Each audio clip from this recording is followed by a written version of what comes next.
Leadership talk? Are we still doing this in regards to Myles Garrett? The talk around Myles Garrett should be he's going to be a Hall of Famer when his career is over, and that this is the best defensive end room the Cleveland Browns have had in the entire time Myles Garrett has been in the NFL.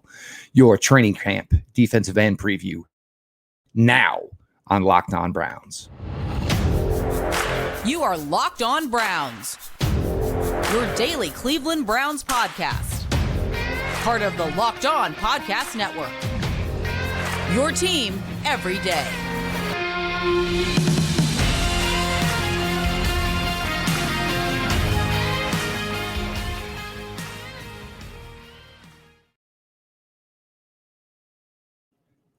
Welcome back, my friends, to the show that never ends, your daily delivery of all things Dog Pound LGB on the LOB, the Locked On Browns podcast, brought to you by the Locked On Podcast Network. Your team every day. Your host, Jeff Lloyd. As you all know, this is my 7th season now with Locked On Browns, hosting your Cleveland Brownies.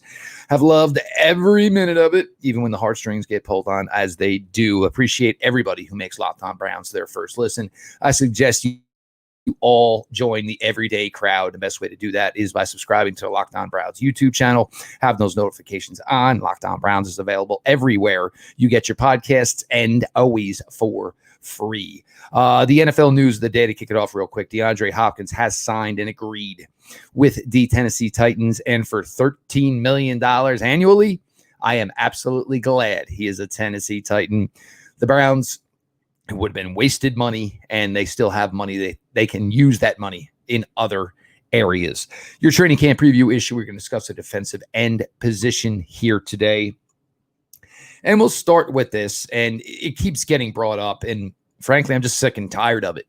I'm basically sick and tired of it. Malik Jackson, and congratulations to Malik Jackson on retiring after a very fine NFL career. And the talk of Myles Garrett and his leadership. Myles Garrett is the heart and soul of the Cleveland Browns on the defensive side of the ball. He is probably the most physically gifted and talented player on the entire 53-man roster. He is on a pace where he will join Joe Thomas one day in Canton, Ohio, as a Cleveland Brown Hall of Famer. Is he a natural-born leader? Probably not. And that's more than okay.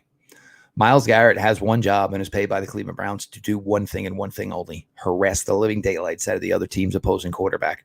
The fact that he has grown and become a better player against the run, and he's now a well above average player in run defense, that's Grady. When the Browns drafted him, the entire thought process was, we want that ultimate pass rusher, that guy that is going to sack in the teens of the opposing team's quarterbacks every single season. Myles Garrett has never disappointed in that regard. The talk should be about where Myles Garrett's career is heading, not whether or not he is a locker room leader. And we've talked about this several times in the past. It's something you're born with. You are a natural born leader, and people flock to you and follow you, or you are not. There's just no other way around it. And the problem is when you get people who essentially aren't natural born leaders, and then they try to act like natural born leaders, they are not comfortable with it. It doesn't come off as genuine. It comes off as forced. It comes off as faked. And that's why you get players who just aren't that way. And a lot of stars in the NFL truly aren't natural born leaders. We know when everybody talks about the Cleveland Browns and the way their defense is currently made up, everybody they talk about as far as probably being the absolute leader on the defensive side of the ball is Anthony Walker. Anthony Walker was a 5th round pick. It's something Anthony Walker has always been good at. It's a natural trait. It's a natural talent for Anthony Walker. So why have somebody tried to be something that he is not? It's not that players do not like Myles. It's not that players don't listen to Myles. And it's not that Myles has to try to. And you even think about it, one time he did when the Cleveland Browns got waxed in New England a couple seasons ago, and Myles Garrett was absolutely irate that there was no clue, no identity on the defensive side of the ball. that following Monday, Kevin Stefanski chose to meet with Myles Garrett first and not Baker Mayfield, which set off an entire mini explosion that pretty much could never be put back together. Myles Garrett is now playing with the best talent around him in that defensive end room that has ever been assembled in what is now Myles' 7th season in the league. 2018-2019. The person with the second most sacks on the Cleveland Browns team in both those seasons had 5.5. Hat tip Larry Ogunjobi. We do kind of miss you around these parts. 2020, 2021. 2020, Olivier Vernon, 9 sacks. As we all know, the Achilles blew out, and we have never heard from Olivier Vernon since. 2021, the good old days. Jadeveon Clowney, year 1, 9 sacks for $8.5 million. The Browns got everything out of that $8.5 million they spent. Then they spent $14 million and change on Jadeveon Clowney in 2022, and the real Jadeveon Clowney showed up. The second leading sack total in 2022 was 3. And it wasn't even Jadeveon Clowney. It was Taven Bryan. Thanks for the memories, Taven Bryan. So now you talk about adding right away 15 sacks to this room from the 2022 season in ZaDarius Smith and Ogbo Okoronkwo. And we're going to get to both those gentlemen here in segment 2. We'll get to the kids in segment 3. This should lead to Myles Garrett, and I'm not going to say he's going to face less double teams, because let's be frank, he's not. He may face just as many, and he may face just as many triple teams, because he's the main threat. He's the most athletic guy. Everybody knows who he is. So I'm not saying this is necessarily going to make Myles' life easier, but the one spot where it does tend to ease things up, and one of the things that we enjoyed about Myles in the earlier part of his career is the Browns used Myles in a variety of ways to get after the quarterback. If the opposing team's interior was weak, you lined him up over the center. You lined him up over a guard. If the opposing team had a good left tackle but a poor right tackle, a team like the Cincinnati Bengals will this year, you can kick Myles Garrett over the right tackle and let him feast over there. This has gone away from something the Browns did with Myles the last couple of years, as far as, the amount of times they could do it. And the biggest reason is they just didn't have much faith in anybody else. So they had no choice but to just leave Myles where he was at, because he was getting it done. They didn't have time to experiment. They didn't have time to try new things. Well, you bring in a ZaDarius Smith, you bring in an Okoronkwo, and it's going to allow you to do just those things. So again, the leadership talk, I'm tired of it. It's never going to change. And why ask Myles to be something that he isn't, when it isn't nearly as important as what Myles is as a player? And he is probably the most physically gifted pass rusher in the entire NFL. And guys and gals, that should be more than enough. We're going to switch it up here. We're going to go to segment 2. As I mentioned, the Cleveland Browns made major moves. Ogbo Okoronkwo brought in free agency the trade for ZaDarius Smith. We're going to get to both of those gentlemen as we continue here. Your latest Locked On Browns. It's training camp opening week. Let's go. These days, every new potential hire can feel like a high-stakes wager for your small business. You want to be 100% certain that you have access to the best qualified candidates available. That's why you have to check out LinkedIn Jobs. LinkedIn Jobs helps find the right people for your team faster and for free. Simple. You open up and you start to add and build the resume of what you're looking for, what type of qualifications, education, computer-wise. You're trying to let people know exactly what you are looking for as far as an employee. So then you add your job and the purple hashtag hiring frame to your LinkedIn profile to spread the word that you are indeed hiring.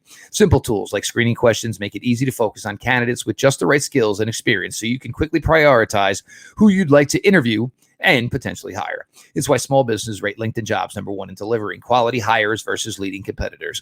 LinkedIn Jobs help you find the qualified candidates you want to talk to faster. Post your job for free at linkedin.com/LockedOnNFL. That's linkedin.com/LockedOnNFL to post your job for free. Terms and conditions apply.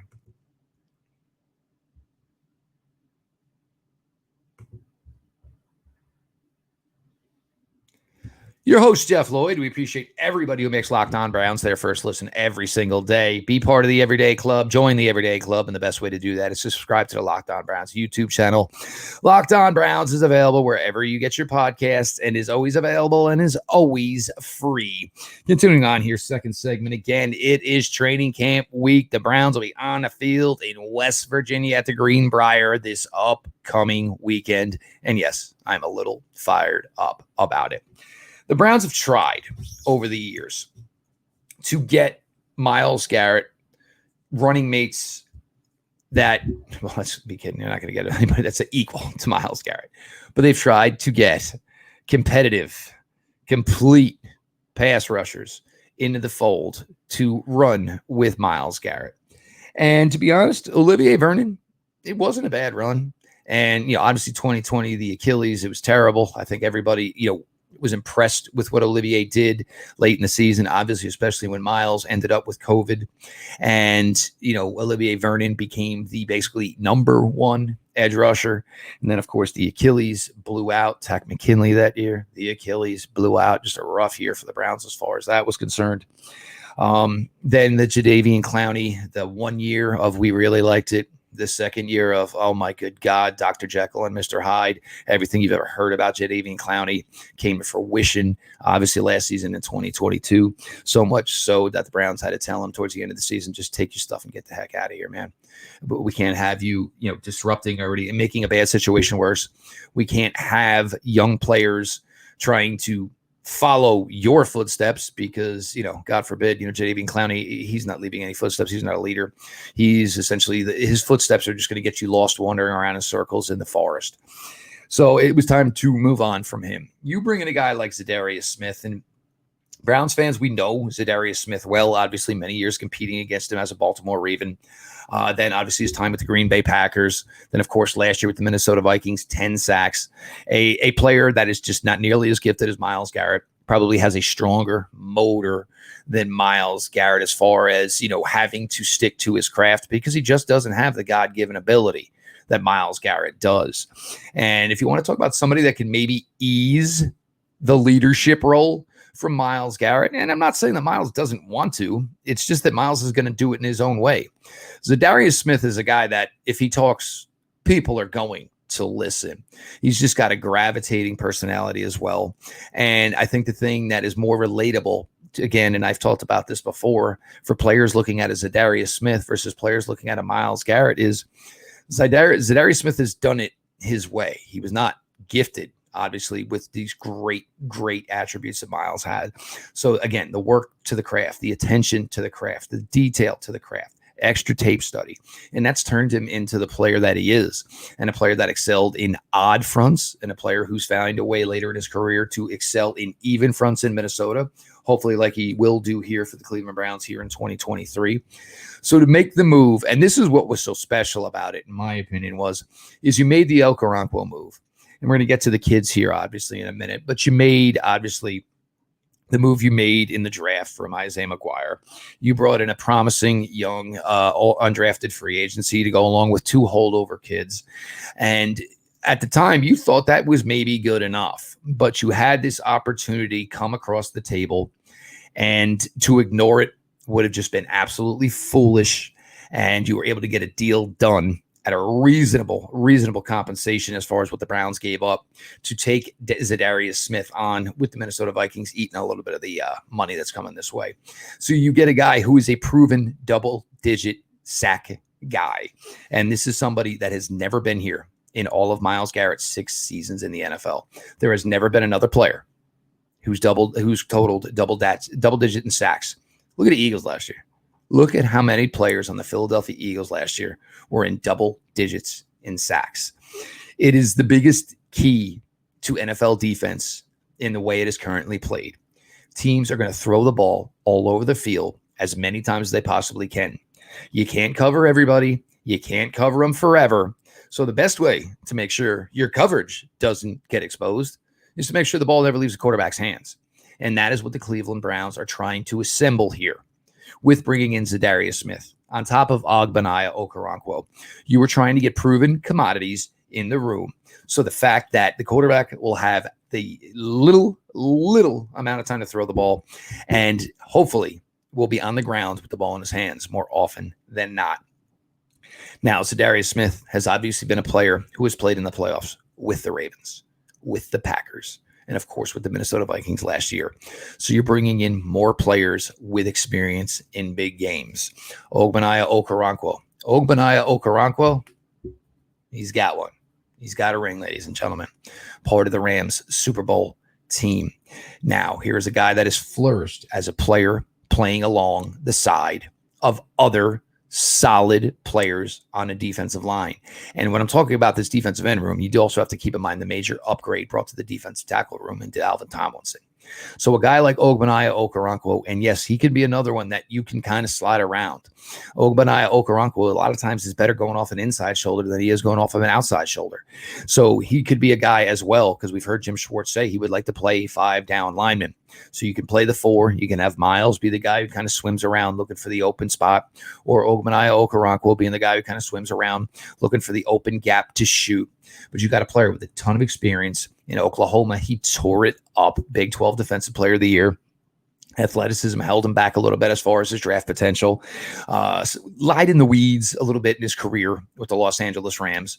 But once the opportunity came for some more playing time, Okoronkwo certainly proved worthy of it. Played well offside of Von Miller. Was able to, pick up some scraps of everybody trying to get their hands on Aaron Donald.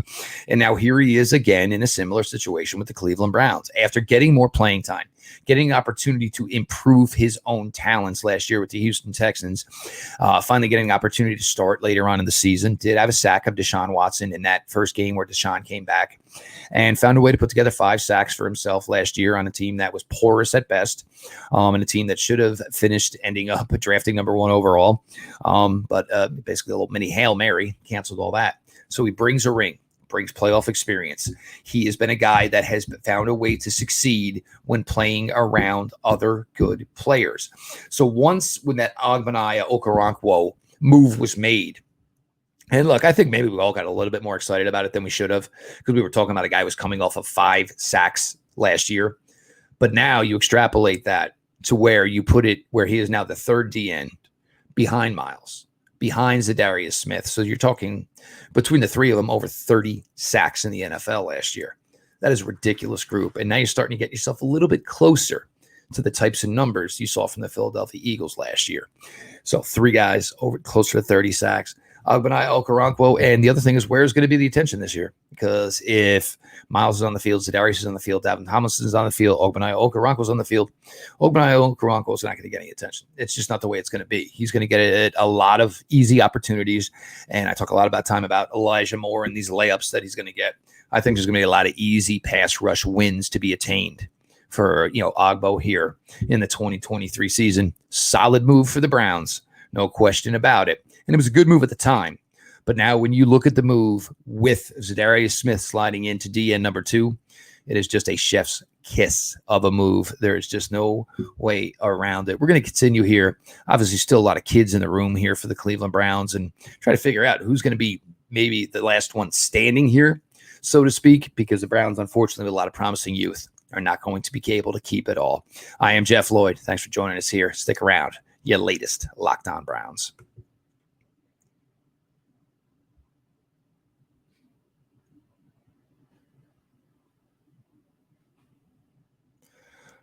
Once again, your Monday edition training camp opens this weekend. Cleveland Browns on the field to Greenbrier in West Virginia. It is time. I hope you all enjoyed your summer. And for me, we're back to full time 100% of the time. Summer is over, baby. It is football season.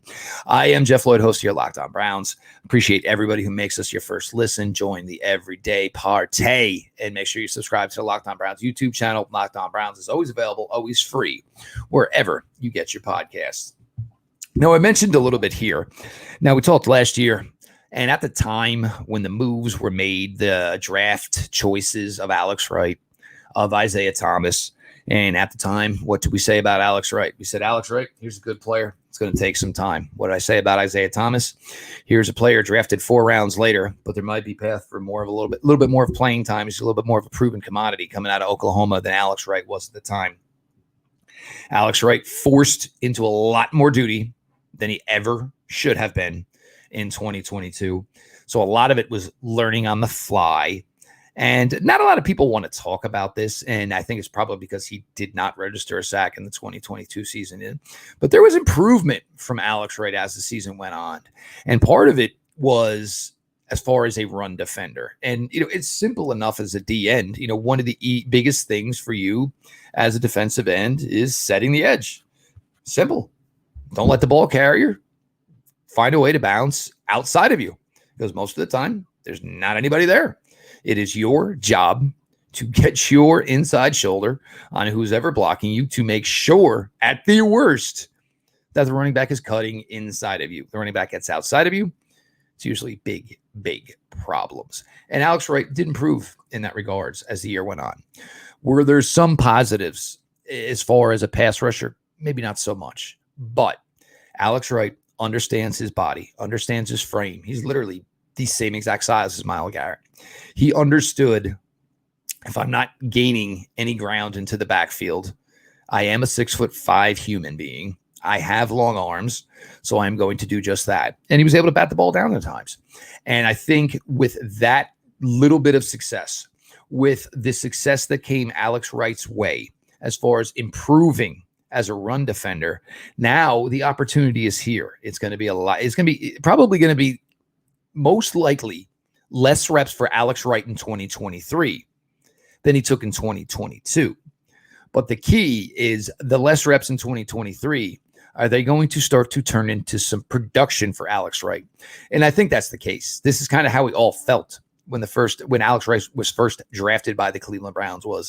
He's a guy who was going to take some time. UAB, they lined him up a lot in the interior because they had no choice. It's just what they needed to do.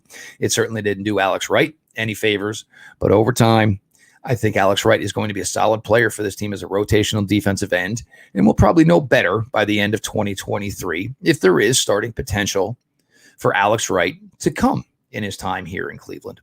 Isiah Thomas, and again, as I said, when Isiah Thomas was drafted by the Browns, there maybe the opportunity was there to play more than Alex Wright in 2022. The Browns, I think, kind of sensing where everything was going, just said, you know what, let's try to put Alex Wright on the accelerated path and see what happens. Isiah Thomas, as we know, there were games where he did not dress. Certainly did have the big Monday night sack on Halloween, probably ending the Jonah Williams left tackle experience all in one rep. We love to get our shots in. Joe, Jake, Locked On Bengals. I love you guys. I'm sorry, Jake, James, love you guys. But Isiah Thomas, just a quality player, not a great athlete, and he's really in a tough spot here. And this what leads you to Isiah McGuire. The selection of Isiah McGuire was going to make it really, really tough for Isiah Thomas. McGuire, just a better get off, just a better athlete. You put on, obviously, the Georgia tape from last year. He was the only guy in the Missouri defense who honestly looked like you could throw the red helmet on him and the red or black jersey on him, and he could get some reps on the Georgia side of the ball on defense. The only player on the entire Missouri defense who looked like that, and he fought like hell, and he battled every single rep in a game that certainly was a blowout early. So he comes in, and I'd say, obviously better athlete than Isiah Thomas, more polished coming out of Missouri than Alex Wright was coming out of UAB. So now you have this guy into the fold here, and very, very impressive. So that's 5 right there. Normally most teams are going to keep 5.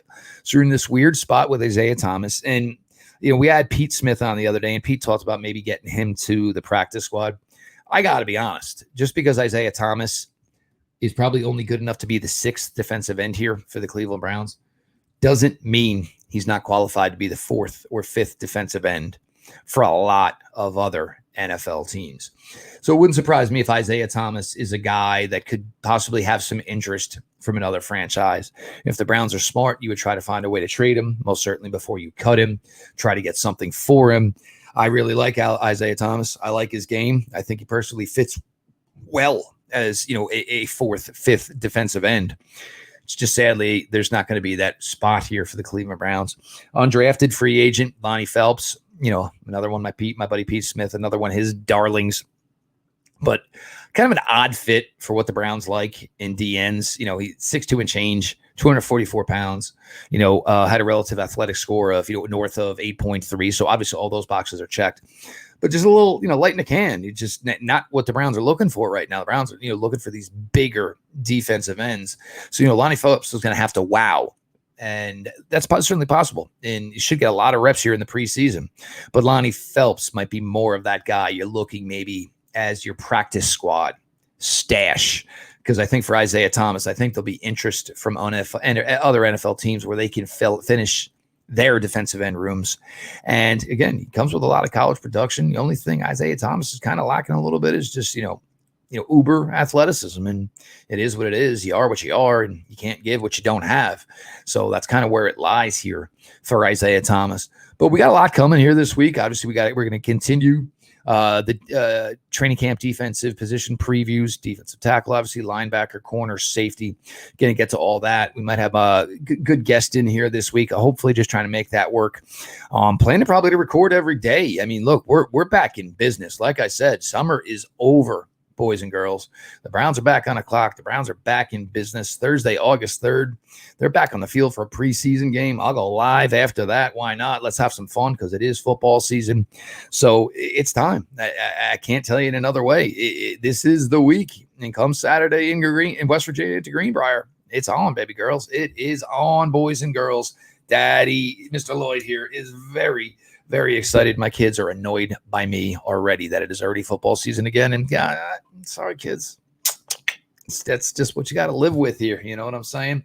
So we got to a lot here, obviously. Myles Garrett, I don't want the leadership talk. I want to hear things about potential Hall of Famer. I want to hear about this is the best defensive end room in the entire in the 7 seasons that Myles Garrett has been here. So ZaDarius Smith, Ogbo, Okoronkwo will bring 15 sacks to this room from last year. The Browns have never had anybody have double-digit sacks in the time Myles Garrett has been here, in a room with promising young players. But the Browns, unfortunately, are not going to be able to keep them all. I am Jeff Lloyd, your host of Locked On Browns now, going into my 7th season. I appreciate every single one of you who make Locked On Browns your first listen every single day. Join the everyday crowd. Subscribe to the YouTube channel. The podcast is available and free wherever you get your podcasts. So make sure you check that out when you're looking for Locked On Browns. I appreciate you all so much. This has been your daily delivery of all things Dog Pound LGB on the LOB. Let's go, Browns.